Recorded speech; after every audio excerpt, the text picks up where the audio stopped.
Hello everyone and welcome to Career Launcher. So in today's class, we are going to discuss about the Hindu analysis of 14th June. So I hope you all are aware that the Hindu analysis generally every day happens at 8 p.m. and which is taken by Govind sir. But on Saturday, I'll be taking the class because he is having off. So let us begin with today's class. Am I audible, visible? If everything is fine, please write yes in the comments so that we can begin with the session.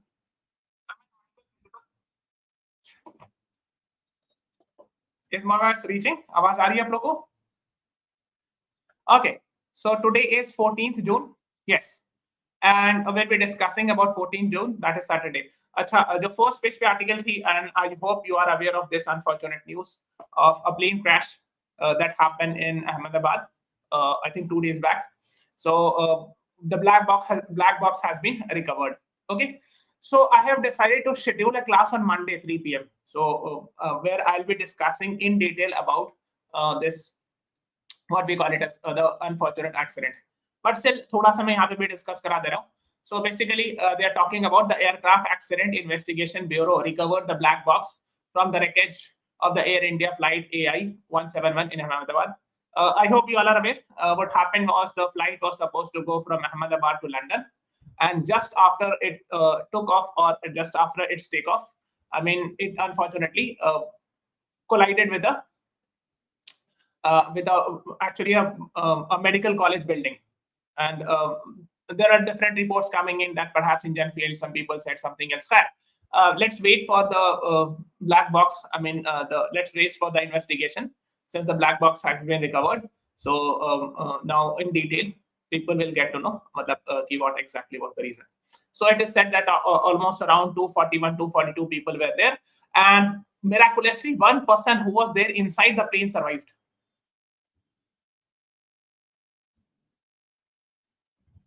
Anand, are you asking this class by 8 p.m. the Hindu analysis, or जो Monday वाली class होती है उसके पूछ रहे हो? Monday को 3 p.m. पर ही most likely होगी class, ठीक है? Because वो हर बार 3 p.m. पे होती है. सिर्फ last week में 4 p.m. पे हुई थी because of some reasons.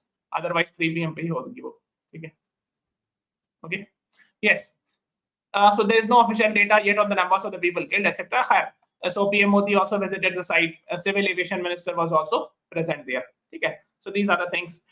एक आदमी जो बच गए थे, PM Modi visited him, and there are a lot of media is also there around it.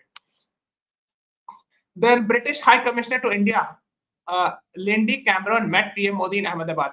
Because why are you saying High Commissioner? So basically British Ambassador to India is called as High Commissioner. Why? मैंने कई बार बताया earlier.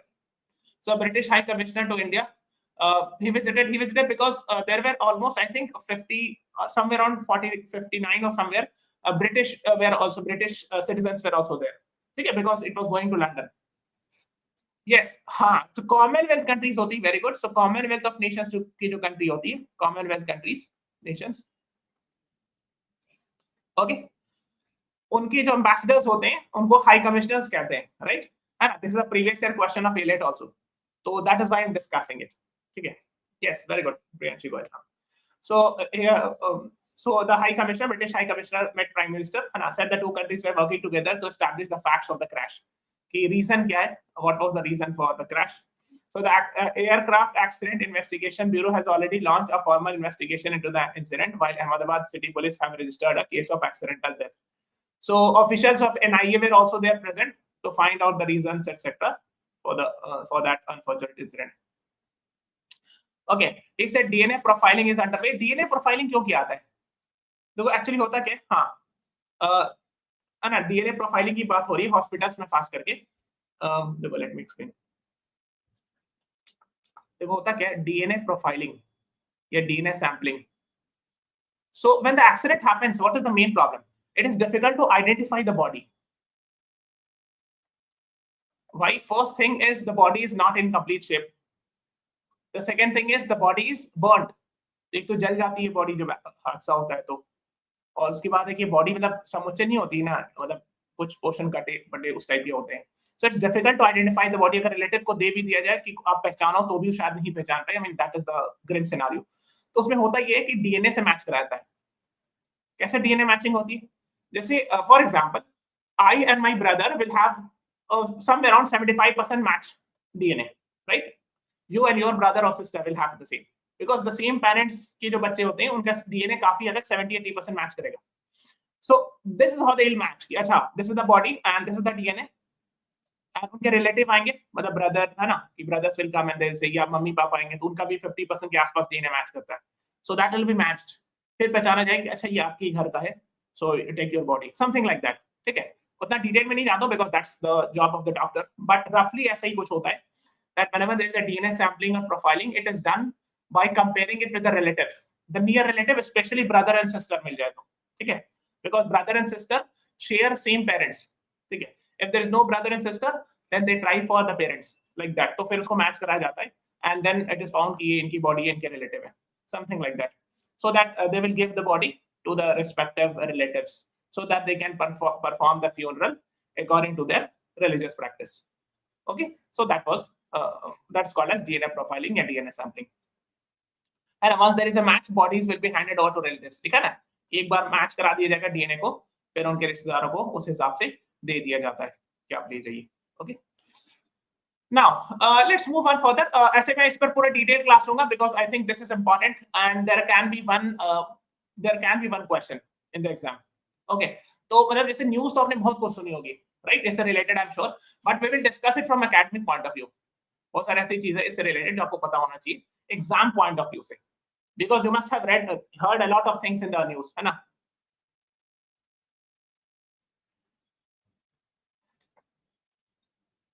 Let's move on to the next one. The next article is Israel strikes Iran nuclear sites, military leaders. Tehran retaliates with missiles. तो आपको पता होगा ये वाला, that was very much actually in the news. What happened was, पहले तो मैं map देख लेता हूँ. मैप बहुत इंपॉर्टेंट होता है because it will be helpful for you in understanding things. Here is India. यहाँ पर आप देख रहे हो ये वाला इजराइल है. This is Israel. And this is Iran. Okay, so Israel ने bombarding किया on Iran. And खास करके ये सब रीजन ईरान के, तो ये this one is Israel. ये सब मैंने कई बार बताया भी है. यहाँ पे वेस्ट बैंक है and this is Gaza. West Bank and Gaza together is called as Palestine. I've discussed so many times, है ना. So the rest of the portion, this is Israel, and as Israel bombarded Iran, especially nuclear facility. जैसे एक नातांज, ये बहुत famous जगह है, uranium enrichment plant है. Basically यहाँ पर न्यूक्लियर फैसिलिटी है जहाँ पर न्यूक्लियर एनर्जी जनरेट होता है, but they are not 100% sure that perhaps there is nuclear bomb making also or not. But yes, that is the allegation कि ईरान ने न्यूक्लियर वेपन भी बनाया. खैर, we are not going in that detail, लेकिन आपको नातांज पता होना चाहिए कि नातांज is what, ऐसे पूछ देंगे नातांज recently in news is what. So it is an Iranian nuclear facility site, nuclear site, which was actually recently bombed by Israel. Okay, फिर और भी जगह जैसे तेहरान है, Tehran is the capital of Iran, यहाँ पे बॉम्बिंग हुई. और भी कुछ प्लेसेस आप देख सकते हो. So यहाँ पे भी देखो, ये मिडिल ईस्ट वालों ने बनाया है, Kermanshah, Tabriz, Tehran, Natanz, Isfahan, Arak. Tehran is the capital. Okay, and the most important site, nuclear site, is Natanz. Is Iran signatory of NPT? I think. Please check कर लेना NPT के signatory है कि नहीं. जैसे India तो नहीं है, south Sudan, Sudan, north Korea, Israel नहीं है. No, Iran is there, I guess. एक बार आप please once check it. Let me check since you are asking. Iran member of NPT. Yes, Iran is a member of Nuclear Non-Proliferation Treaty. Yes. So Israel launched a blistering attack on heart of Iran's nuclear and military structure. Okay, killing its top generals and scientists. Okay, तो ऐसा कहा गया कि कहीं पे लिखा होगा, हाँ, 6 nuclear scientists killed in Israel attack. तो on Iran. तो एक्चुअली क्या है कि जैसे फॉर एग्जांपल वहां के एटॉमिक एनर्जी कमीशन के फॉर्मर हेड थे, he also died. Then Iran Revolutionary Guards chief. So this is a sort of a military unit, and their chief also died in that. An armed force chief of staff, or एक तरह से army chief, Mohammad Bagheri, he was also killed in that attack. So later on they made their own Iranian army chief. They immediately changed it, etc. So that is what was in the news. Now after that, Iran hit back at Israel with missile over Jerusalem and Tel Aviv. This city का नाम याद रखना है. Jerusalem is the capital and Tel Aviv is also, like, since Jerusalem is a disputed capital, तो कई बार a lot of embassies of different countries are there in Tel Aviv. So these two are, आप समझ सकते हो, these two are prominent cities of Israel. तो अगर आपने देखा होगा, this is actually West Bank. इसको वेस्ट बैंक क्यों कहते हैं? Because it is on the West Bank of Jordan river. ये जॉर्डन यहां से जा रही है, Jordan river, and this is Gaza, and these two together are called as Palestine. Okay, ये तो मैंने कई बार बताया आपको. And the rest one is actually Israel. Okay, तो यहां पर जो वो जेरूसलम है, और तेल अवीव जो है पोर्ट सिटी यहाँ पर है, तेल Aviv. So these two are the most prominent cities of Israel, Tel Aviv and Jerusalem. So actually what happened was Iran hit back. Okay, so when it hit back, actually वहाँ भी missiles देखेंगे, it also suffered a lot of injuries, etc. Means the cities of Jerusalem and Tel Aviv. So these things were actually in the news. इसको थोड़ा सा हम लोग और discuss करेंगे. We will discuss a lot in the editorial further because this is important. ठीक है? तो अभी now let's move on to editorial. Where we are going to discuss the first article. The rot starts at the top of the aviation ladder. किन्होंने लिखा, he is actually himself a former pilot. आप देख सकते हैं, he is also a former member of Civil Aviation Safety Advisory Council. तो इन्होंने लिखा कि rot मतलब क्या होता है? What is the meaning of rot? Aviation ladder मतलब जो एविएशन कंट्रोल करती है, जो उसकी लैडर मतलब सीढ़ी के जो टॉप पर लोग बैठे हैं, वहां पर रॉट स्टार्ट होता है. That is what perhaps he is saying. Rot मतलब होता है खराबी, यानी प्रॉब्लम, है ना, decay. Yes, so perhaps he is not very happy with this, and that is why he is writing. तो ऊपर में खैर philosophy ये सब नहीं जानना, first line you can skip it. Murphy's law होता है तो उतना डिटेल नहीं जानना. Let's talk from here. The fiery end of this flight. So he is actually talking about the unfortunate accident which we have seen recently of the plane crash in Ahmedabad on 12 June, just after its departure for London Gatwick. It's a rude wake-up call, one that has been sounded for several years. But the Civil Aviation Ministry, the ministry who controls the civil aviation or the aviation, civil aviation मतलब है कि non-military planes के लिए ना, civil aviation यानी हवाई जहाज मंत्रालय, है ना, the judiciary statutory body of the DGC, a Directorate General of Civil Aviation, the Airports Authority of India, and all airlines in India have turning a blind eye to the need for ensuring stringent training and safety standards. मतलब वो कह रही है कि जो ये सब agency है, ये उतना स्ट्रिक्टली शायद रेगुलेशन नहीं कर पा रही है जितना करना चाहिए. Yes, Krishi Sachdeva, right? हाँ, it was going from Sardar Vallabhbhai Airport. So जो airport का नाम है, that the name of the airport is Sardar Vallabhbhai Airport, right? हाँ. So they are turning blind eye. मतलब he is actually, it appears that he is not very happy with the regulatory bodies. They should have been more strict as far as safety standards are concerned. Sound biting such as one about India being the fastest growing aviation system have all come to nothing due to years of corruption, political manipulation. लेकिन बताना चाह रहे कि ये सब system में corruption है, political manipulation है, लैक ऑफ अकाउंटेबिलिटी है. Lack of accountability means if accident happen then who is responsible, who should be punished for that. यानी अगर कोई कहीं मान लीजिए कुछ रेगुलेटरी फेलियर है या कोई और चीज है, तो अकाउंटेबिलिटी होना चाहिए, नहीं आंसरेबिलिटी होना चाहिए. There should be answerability. People should be held accountable. See, those who have been because of those failure, like people who were responsible to check those things and to ensure the safety, they should be suspended or action should be taken. ये उनका कहने का मतलब है कि accountability होना चाहिए. The rot starts at the top of aviation ladder. Is DGC a statutory body? Yes. Krishi Sachdeva, I have decided to schedule a class on Monday for this specific topic. ठीक है, उसमें मैं DGCA, Airport Authority of India, को और detail में जाऊंगा. I will discuss about aircraft amendment bill थोड़ा सा, because ये सारी चीजें न्यूज में ना, so we will discuss in that special class. Monday को 3 PM पे होगी, है ना. Now the next is after every major crash beginning with the Indian Airlines Airbus A320 Bangalore में हुआ था 1990 में, followed by Alliance Air Boeing. तो पुराने जो एक्सीडेंट्स हैं उनके बारे में याद दिला रहे हैं. जैसे 2000 में हुआ था ये पटना में, ये हुआ था year 2000 में पटना में. I still remember because I am from the city. I have seen its like a remnant part मैंने देखा था छोटे में, ठीक है. I had seen that. And Air India Express in Bangalore, ये हुआ था 2010 में. So मैंगलोर में हुआ था 2010, ये भी बहुत अनफॉर्चुनेट था. एंड इसके बारे में then Air India Express Kozhikode में हुआ था, ये लॉकडाउन वगैरह के टाइम पे हुआ था. This one Air India Express crash at Kozhikode. The aviation authorities have been learned into complacency. तो बता रहे कि एविएशन अथॉरिटी को मतलब जिस तरह काम करना चाहिए उतना सख्ती से नहीं काम किए.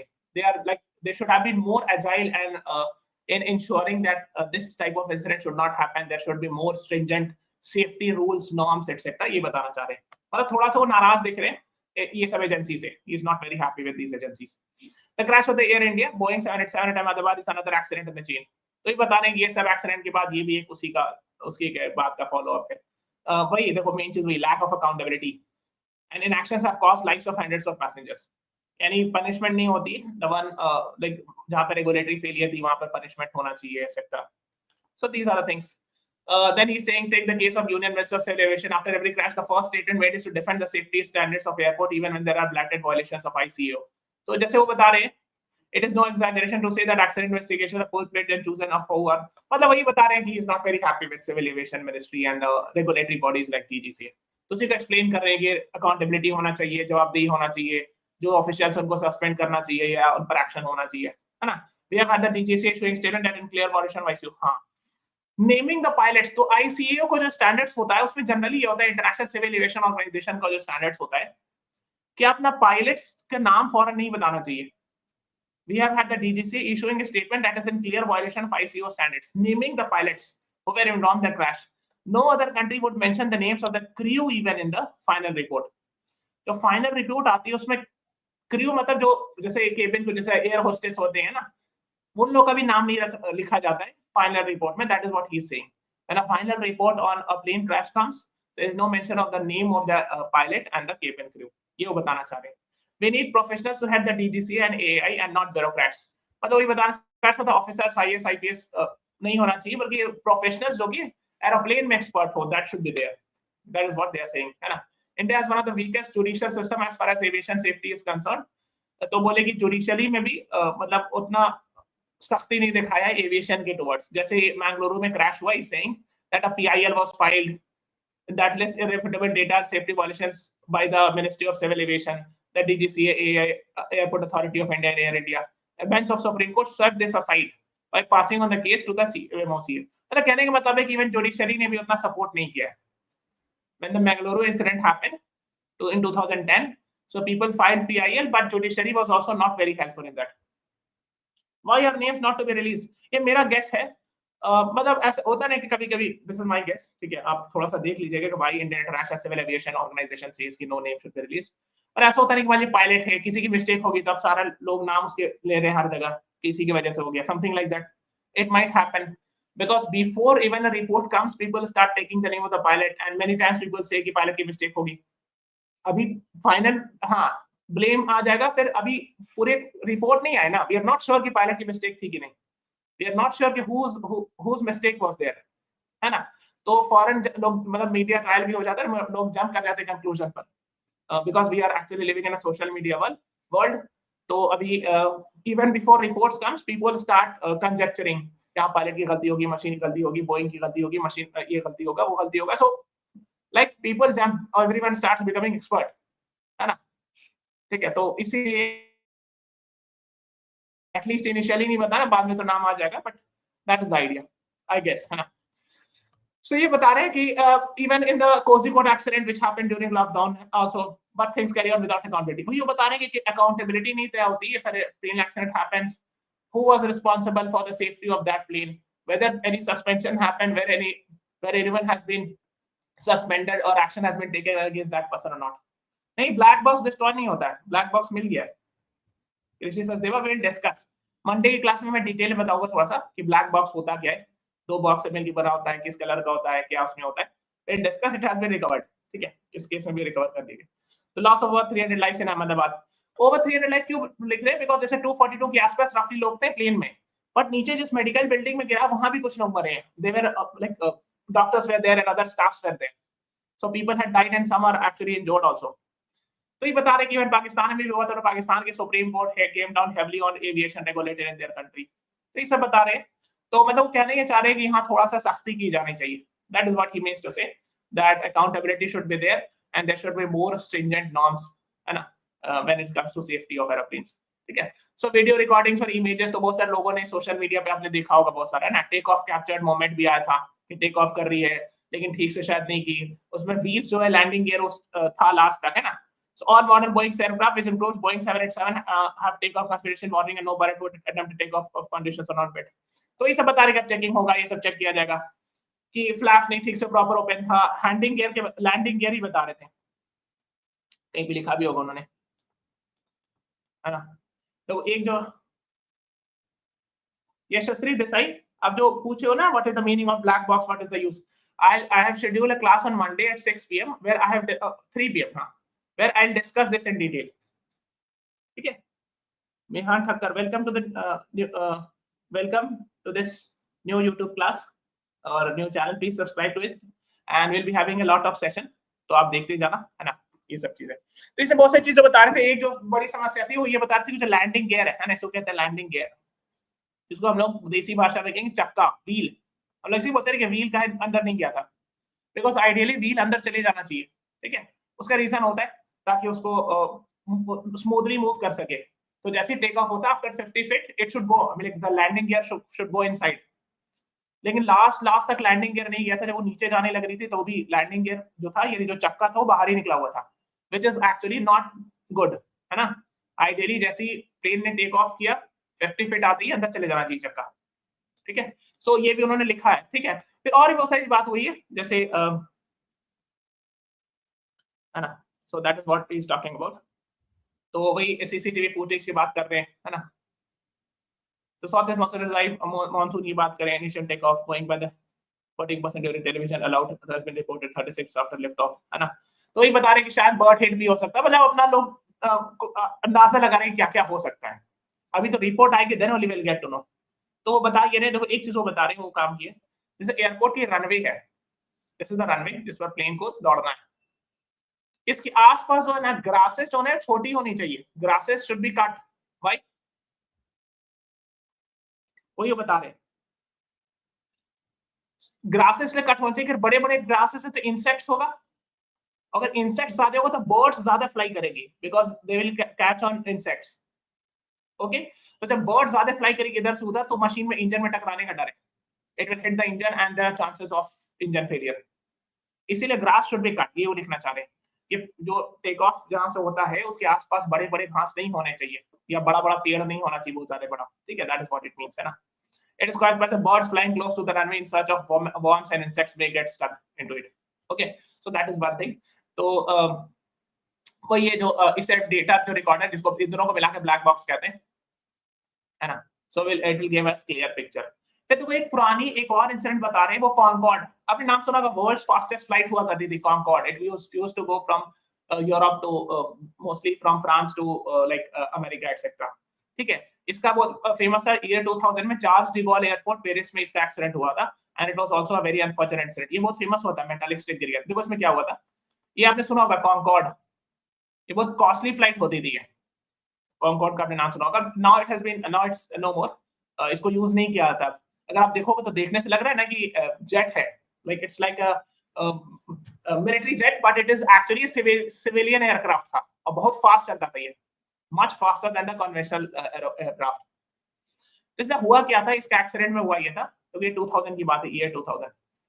इसमें बहुत अनफॉर्चुनेट एक्सीडेंट हुआ था, देखो उसको उन्होंने एक्सप्लेन भी किया। जैसे क्या हुआ कि before the take off this Concorde in this we are talking about year 2000, almost 25 years back, इससे पहले एक और प्लेन आई थी, अनदर प्लेन हैड लैंडेड, और उस प्लेन का कुछ टुकड़ा गिर गया था, some portion like some bolt, nut bolt or something fell in on that runway, और वो चली गई प्लेन, ओके। तो उसका बोल्ट या कुछ पार्ट गिर गया था यहाँ पर। अब मान लीजिए यहाँ पे इसका पार्ट गिरा हुआ है, a new plane comes and starts take off।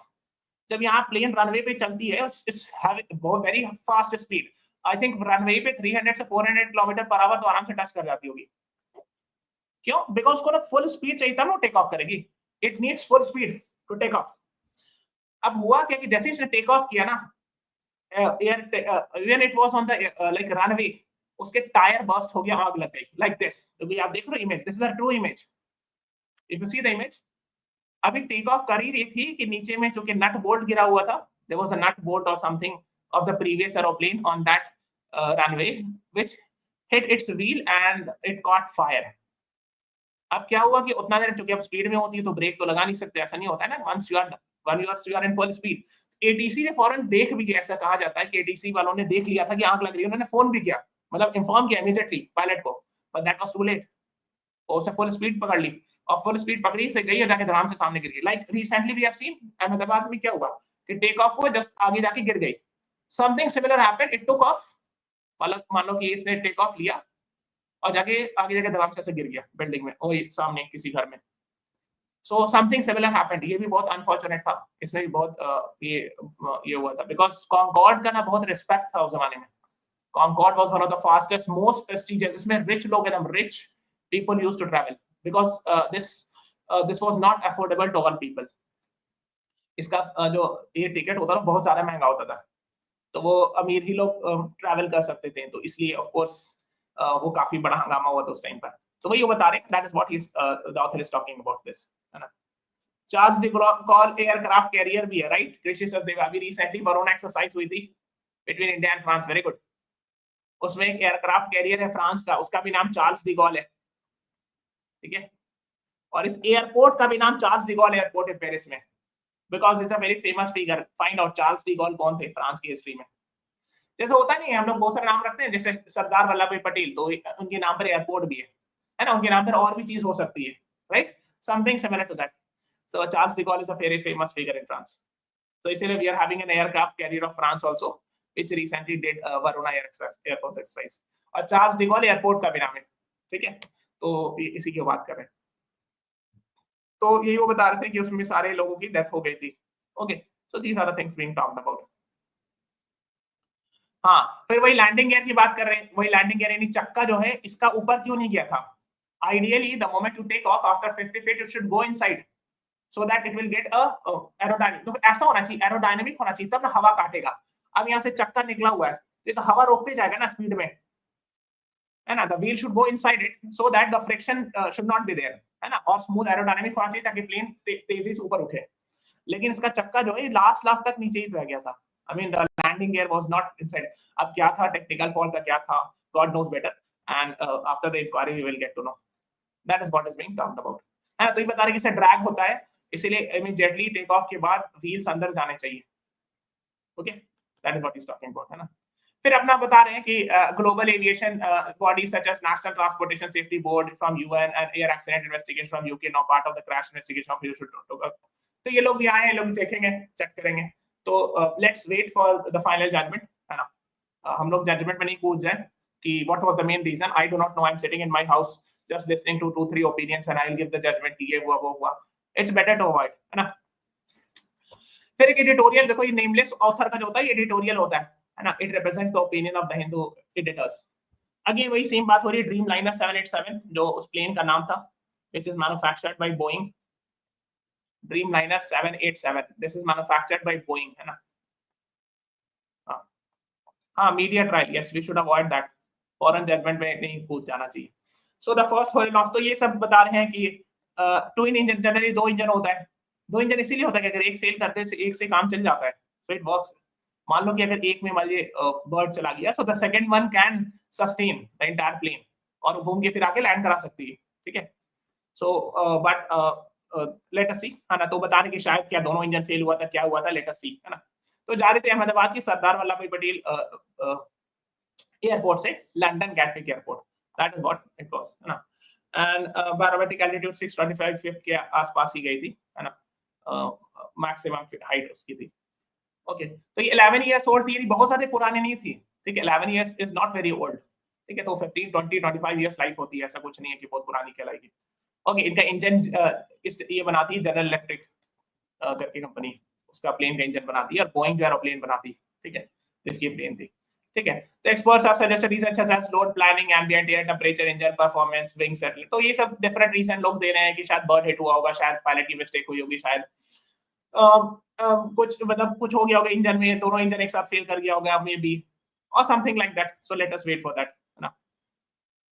तो civil and control vessel blower statements etcetera, ठीक है। तो इस पर हम लोग अभी इतना डिटेल नहीं जा रहे, we will discuss it in Monday's class, ठीक है। ये हो गया, है ना। Tata Sons, because Tata own करती है एयर इंडिया को, है ना। तो of course it was a quite embarrassing moment for Tata also, so they have decided to give I think 1 crore rupees as ex gratia. So these are the things being talked about. Now the next one is Endgame of 26 11-year-old Jewish-Persian enmity. वो ये बता रहे हैं Jewish मतलब Israel यहाँ पे बताना चाह रहे हैं, और Persian मतलब ईरान, because ईरान का ओल्ड नेम पर्शिया है। और अभी I hope you are aware we have seen the conflict etcetera. अच्छा आप नाम बताओ, देखो इसमें आपको एग्जाम पॉइंट ऑफ व्यू से क्या इंपॉर्टेंट होगा, ऑपरेशन का नाम बताना है। What is the name of the operation under which Israel launched missile on Iran and Iran's nuclear site? उस ऑपरेशन का नाम बताना है। And what is the name of the operation under which Iran launched counter attack? दोनों operation का नाम बताना है। Both the operation you have to tell me.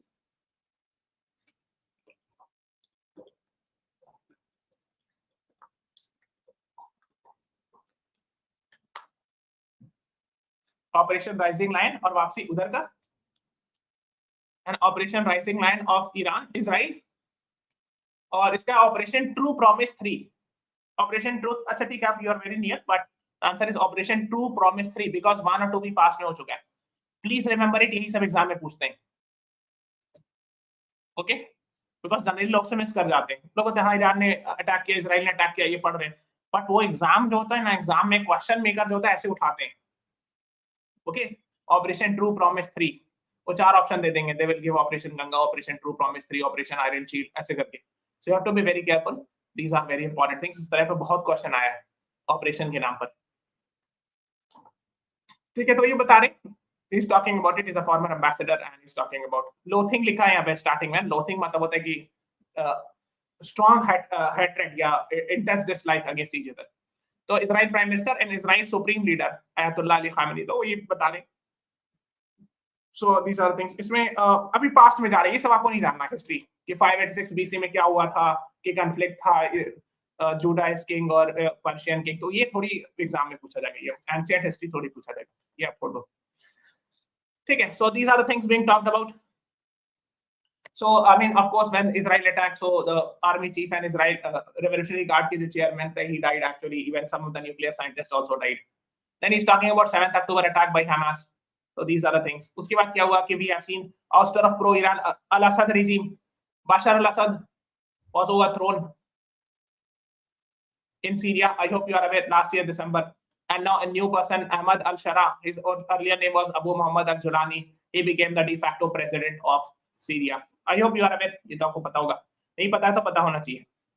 Okay, December 2024. Before that, Bashar al-Assad was ruling for I think more than 25 years or around 25 years. But now he had to leave. I mean, I think he is in Russia perhaps, Bashar al-Assad. तो यहाँ पर मैंने बता दी, वाला Israel है, ये Syria है, this is Iran. Okay, so these are the things you should be knowing. US and other friends have called for a diplomatic solution. Some commentators suggest that contrary. पता ही बता रहे हैं US ने diplomatic solution की बात की, but लेकिन मतलब he's saying perhaps कि Trump is, even the Donald Trump is not like he's a harsh critic of Iran. Okay, so basically it means that perhaps he had also tacitly supported Israel. ऐसा हो सकता है कि पीछे से support किया, हाँ ठीक है, because I hope you are aware US funds Israel a lot. आप जाके सर्च करना how much US funds Israel, billions of dollars में इन्वेस्ट करता है इजराइल में। सो इसलिए many foreign policy expert says that Israel is actually an US outpost in West Asia. ऐसे बहुत बार कहा भी जाता है कि यूएस का ही एक आउटपोस्ट है इजराइल में in West Asia, because of course it invest huge amount of money in Israel, sending billions of dollars for defence and other things. जैसे F-35 जेट्स है, वो सब अमेरिका देता है ना। So many things America give to Israel. So these are the things. अच्छा, is it a good news for India or bad news in general अगर war हो रहा है तो? And give me the argument for that. We'll discuss it. ऐसे काफी हद तक argument आपके सामने है, but still, is it good for India, bad for India, and yes or no, why? क्योंकि ईरान है, ये कुवैत है, ये पर्शियन गल्फ है जिसको अरेबियन गल्फ कहते हैं, और ये वाला को स्ट्रेट ऑफ हॉर्मुज कहते हैं। Yes, oil prices, right? Strait of Hormuz. Okay, तो क्या दिखा देखो, sir, disrupting the oil flow through Strait of Hormuz. 5th of global oil supplies passes there. यानी 5th यानी 20% वर्ल्ड का जो है ना यहीं से जाता है ग्लोबल ऑयल सप्लाई। और आपको पता है India is almost 80 to 85% dependent on imports of oil. और ये तो नेचुरल होता है ना भाई, इंपोर्ट ऑयल कहाँ जनरेट हो रहा है, इस रीजन में होता है ऑयल्स बहुत, है ना, स्पेशली दिस रीजन में you will find oil and natural gas. अगर वॉर हो रहा, मान लो यहाँ से यहाँ बम जा रहा है, यहाँ से मिसाइल जा रहा है, यहाँ से यहाँ भी तो गिर सकता है। मान लो यहाँ पे कोई ऑयल टैंकर जा रहा है और मिस्टेकली यहाँ गिर गया, समथिंग लाइक दैट।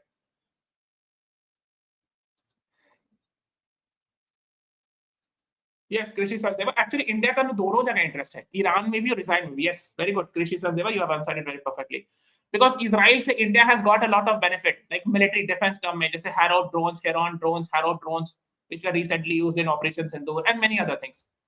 ईरान से इसलिए इंपॉर्टेंट है चाबहार पोर्ट की वजह से, इस पर पीवाईक्यू भी आया हुआ है ना, कि with the help of Chabahar port we can reach Central Asia and Afghanistan. Very good Krishi Sachdeva, आपने बहुत अच्छा आंसर किया। ठीक है, so for us actually both are important more और लेस, किसी एक को चूज नहीं कर सकते। हाँ, ये इसलिए इंडिया ने एक्सप्लिसिटली नहीं कहा कि Israel is right, Iran is right, because we know कि ऑफ कोर्स इसी बात है कि in general it is bad, सारे यहाँ से ऑयल नेचुरल तेल आता है हमारा। ओके, अब we are very much 80% dependent on oil imports. तो अगर मान लो कि वॉर हो रही है, यहाँ से कोई मिसाइल जा रहा है, यहाँ मिसाइल जा रहा है, तो इसमें it can hit the oil tanker, because ये भी तो ऑफ टारगेट इफेक्ट भी तो होता है ना, because whenever the war happens, so of course for India it is actually a not very good thing. तो इसलिए that is what is being talked about here, है ना। तो ये बोले कि शायद थर्ड वर्ल्ड वॉर और समथिंग शुरू हो जाएगा, these are the things. And Donald Trump when he came to power he had said that he will stop all the endless wars. जब डोनाल्ड ट्रम्प आए थे उन्होंने क्या कहा था कि मैं जितने भी वॉर हो रहे, रशिया यूक्रेन इजराइल हमास, जो भी वॉर मैं सब खत्म करा दूंगा। टेलीग्राम आईडी मेरी है, अभी तो नहीं है कुछ, मैंने कोई ग्रुप तो नहीं बनाया है मुकुंद। ओके, तो ये बता रहे थे कि डोनाल्ड ट्रम्प जब आए थे तो इन्होंने कहा था, he had said Donald Trump की we will stop all those endless wars, perhaps he was referring to Russia Ukraine war and Israel Palestine war, है ना। तो बोल रहे थे कि we will stop it, है ना, कि जो whatever the Israel was doing bombing in Gaza, तो ये सब चीज उन्होंने बोला तो ये था, लेकिन now it appears that now it's a new escalation between Iran and Israel now, so let us see what will happen. फिर पास में एक ऑपरेशन डेजर्ट स्टॉर्म 1991 का ये जिक्र कर रहे हैं, है ना, which happens in Saddam Hussein's Iraq, लेकिन इतना पास ये नहीं पूछेंगे, इतना डिटेल नहीं पूछेंगे, but just have an idea, जो करंट है वो तो पता होना चाहिए।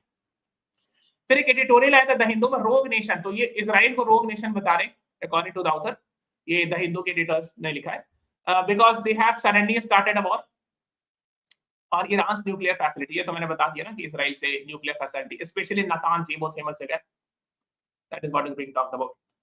Okay, Israel strikes on Iran's nuclear facility at a time when Washington and Tehran were in talks are brazenly illegal, reckless, and dangerous. If there is any possibility of resolving the nuclear issue through dialogue, Israel has practically killed it. यानी कहने का मतलब अगर कोई chance था बातचीत करके solve करने का, तो वो वाला स्कोप खत्म हो गया। So the author is saying that if there was any scope of talks, that scope is now gone, because now it has openly attacked the nuclear facility of Iran, etc., sent ballistic missile, etc. Okay, that is what you should be knowing about. So in retaliation, Iran launched a drone attack with तो ये सब चीज होने लगी है ना। Ayatollah Ali Khamenei is actually the supreme leader. That is what you should know. Mehan Thakkar, very thanks Mehan for I'm very happy that you all are getting benefited from my videos. Okay, keep on watching the class. You will get further more benefit till your exam. Okay. Let's move on. So if we are talking about this, है ना, so Ayatollah Ali Khamenei, he is the supreme leader. अच्छा, आपको पता होगा, I hope you all are aware, Iran में जो है ना, what is the system? There is a president. Iran में जो होते हैं ना, president होते हैं, who is democratically elected. यहाँ election होता है, and there is one supreme leader who is a religious leader. ये religious head होते हैं, ठीक है? Okay. तो आप कह सकते हैं it's a mixture of democracy and theocracy. Theocracy मतलब है rule of religion and democracy मतलब election के through. So mixture type something, है ना? So supreme leader is Ayatollah Ali Khamenei, and he has promised the harsh response. So that is what, if Iran launches ballistic missiles, which seems likely, Israel would carry out more attacks. तो ये बता रहे हैं, हाँ, कि अगर Iran जो है बैलिस्टिक मिसाइल लॉन्च करे फिर इजराइल भी अटैक करेंगे, so it will keep on happening. So possibility awaits West Asia prolonged attacks. West Asia मतलब वही, इसी को West Asia कह रहे हैं. This region is West Asia. This region is okay. This region is called as West Asia.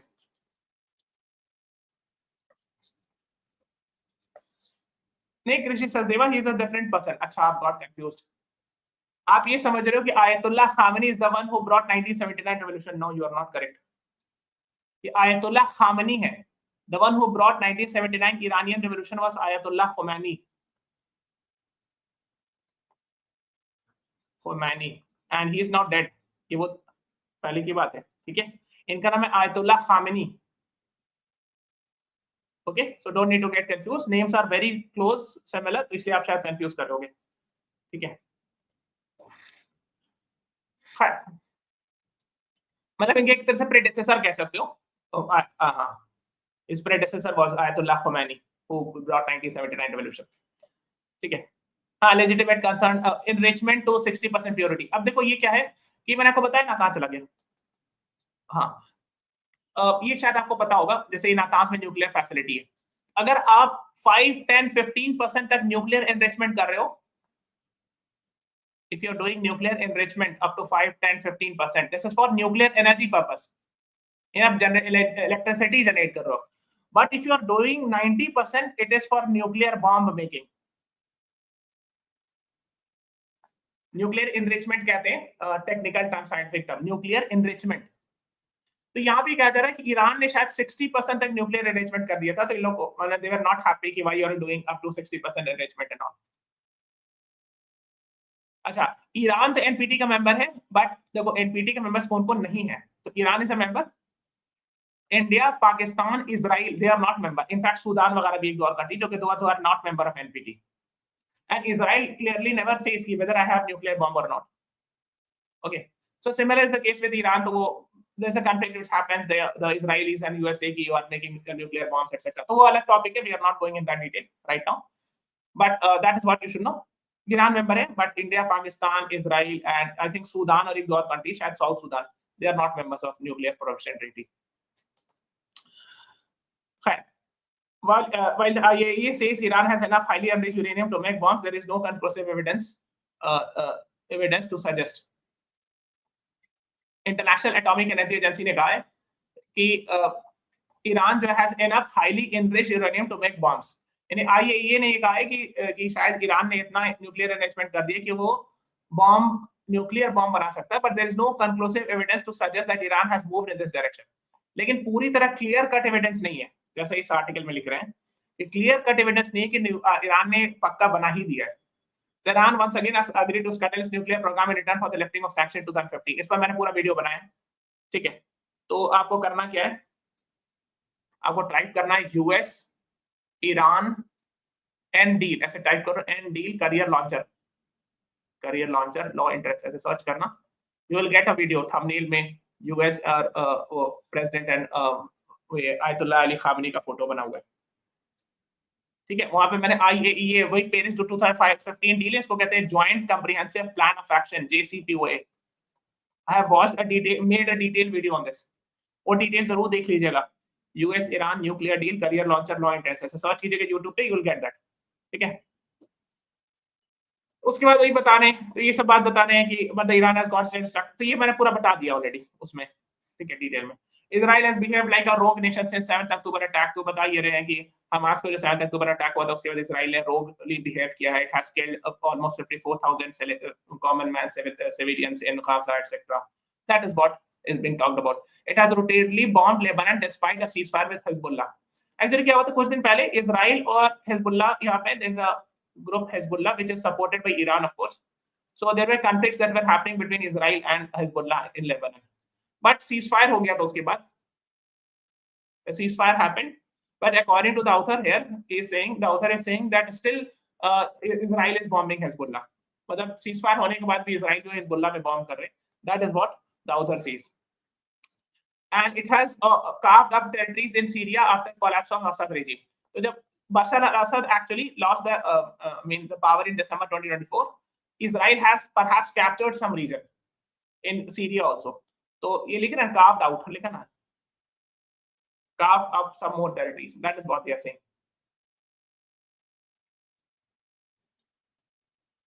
तब भी कैसे दी जाती है? Yes, Krishi Sachdeva, I have just told you.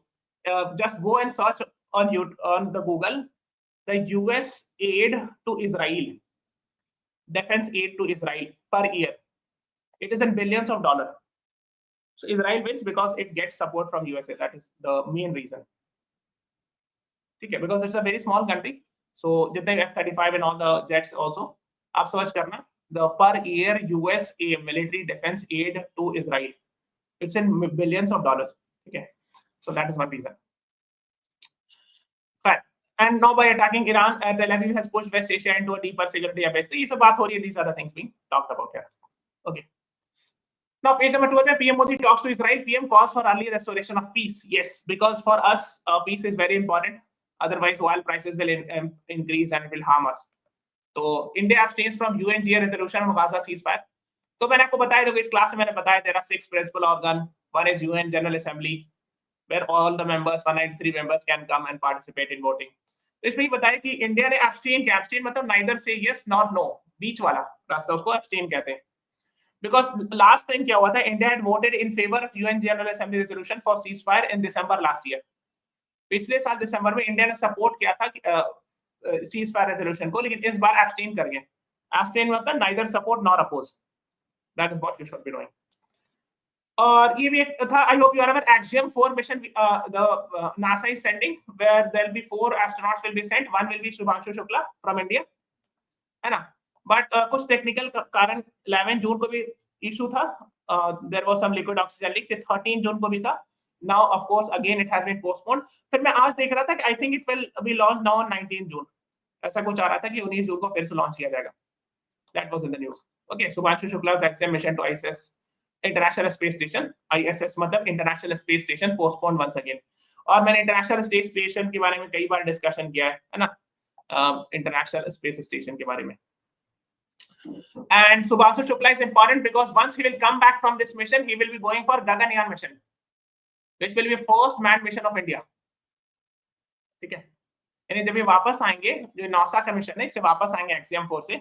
NASA और स्पेसएक्स का ये मिशन है. तो जब ये वापस आएंगे ना, 4 लोग हैं ना, 4 लोग में से captain Shubhanshu Shukla, when he will come back, he will go to another mission, Indian mission called as Gaganyaan. इसमें 2-3 लोग जाएंगे, उसमें से एक और रहेंगे सुभांशु शुक्ला, because वो एक बार जा चुके रहेंगे, तो of course he'll have an experience. ठीक है. So this Gaganyaan mission, please read it. This will be first manned mission to space. And India का पहला manned mission रहेगा space के लिए, and that is what you should be knowing about. India's Dreamliner fleet to undergo enhanced safety checks. ये सब मैंने discuss कर लिया ना, है ना. ये मैंने बता दिया spiked export cost. ये सबसे बड़ी प्रॉब्लम है ना. SpaceX की Axiom Space है, let me check. Axiom Space in partnership with SpaceX and NASA. अच्छा, मेन जो Axiom Space है, लेकिन it will be taking help of SpaceX and NASA. ठीक है, है ना.